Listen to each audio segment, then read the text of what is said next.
Game over. Police calls Meghan's name as more evidence of her past working for Jeffrey Epstein exposed. Ghislaine Maxwell's official biographer has suggested that Meghan Markle may have met Prince Andrew via Maxwell and Jeffrey Epstein years before she had met Prince Harry. UK's The Steeple Times in 2020 reported that a renowned journalist had tipped them off to inquire whether the now-Duchess of Sussex meets Prince Andrew as a friend of the convicted pedophile Epstein before she met Harry. The question was revisited by Sommers, the author of Ghislaine Maxwell, an unauthorized biography, in a new podcast shared on YouTube, in which she explored the connection between Markle, her close friend Markus Anderson, Epstein, Maxwell, and Prince Andrew, suggesting that Markle's friend Anderson may have been a connector to Epstein as far back as 2001. Sommers had shared that the media may find a photo of Markle on a yacht in Phuket, Thailand, convorting with Prince Andrew through Maxwell. As Sommers also claimed that Markle had been invited to the Yacht Week 2016, an event later described as Sodom and Gomorrah at sea by GQ, although it remains unclear whether the Duchess of Sussex had attended the event.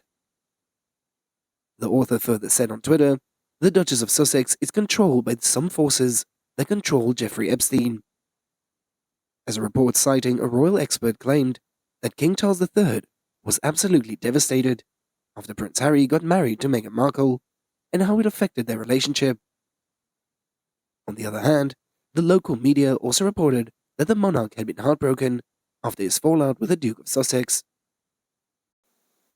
Katie Nicole, a royal expert and author of a new book titled The New Royals, Queen Elizabeth's Legacy and the Future of the Crown, made these claims, and has said that the reigning monarch is still hoping that there will be some reconciliation.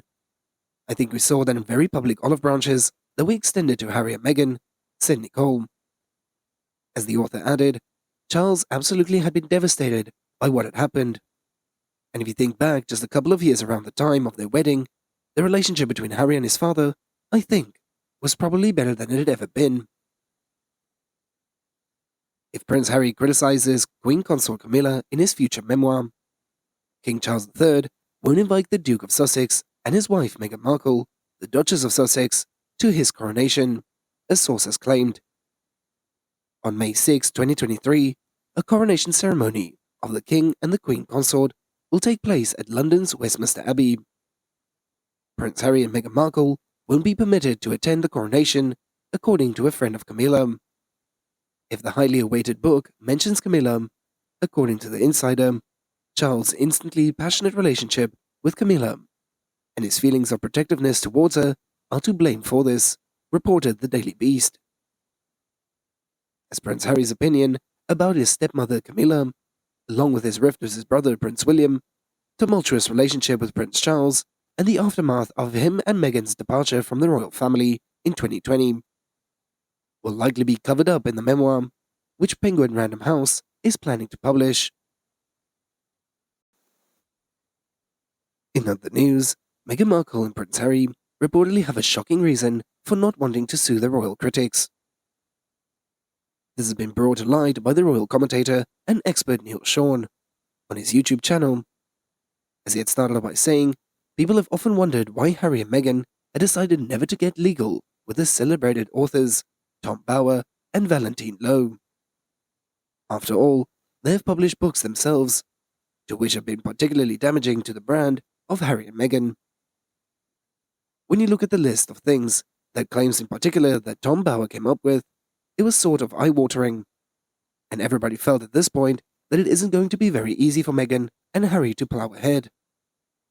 As apparently, according to a good source, the reason why Meghan and Harry have decided against taking litigation, particularly against Mr. Bower, which he has his biggest selling book, was because he wasn't difficult or damaging towards their children. As in fact, that Bower didn't endear too deeply into the background stories of those children. And then, they apparently felt that it wasn't necessary, worth going much deeper. As this follower brings up a warning by Mr. Bower himself, who earlier made that admission, "I don't mind if they sue, as long as they lose." At the time, he also added, "I think that Meghan, if she sues, she won't want to appear in court being cross-examined by my lawyer. So, it's best she doesn't sue."